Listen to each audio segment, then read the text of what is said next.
Hej alle sammen. I dag vil jeg vise jer, hvordan I laver jeres egen mus. I gør det på den måde, at I går ind og downloader Iconart, som er programmet, du bruger til at lave musen. Og det er meget enkelt at downloade det. Bare gå ind på YouTube, eller Google. Iconart. Download. Og så den her nummer 2, det er den bedste, synes jeg i hvert fald. Det er den nemmeste. Og så bare klik download her. Så når I har downloadet det program, som så ser sådan her ud, gå ind på det, så vil her skal I bare trykke close.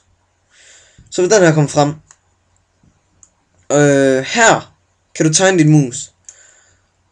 For eksempel, nu vil jeg gerne have et super sejt sværd.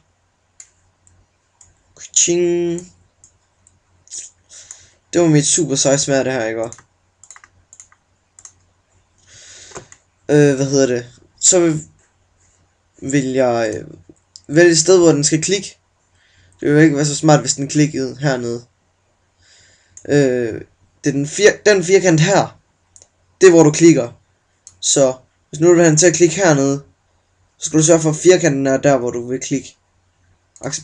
Acceptere. Gem den som den her. Ellers så duer det ikke. Og så skriver du selvfølgelig bare et navn. Nu kalder jeg min for Kage. Og så husk at gemme det et sted, hvor du kan huske det. Altså husk hvor den er. Gem. Lukker du for programmet. Gå ind i personlige indstillinger. Skift musemarkør. Her er den. Dobbeltklik her. Og så finder du den. Her er den. Kage. Åben. Advend. OK. Så har du den. Så har jeg mit super size sværd her. Så kom i gang. Lav nogle fede mus, og så ses vi næste gang.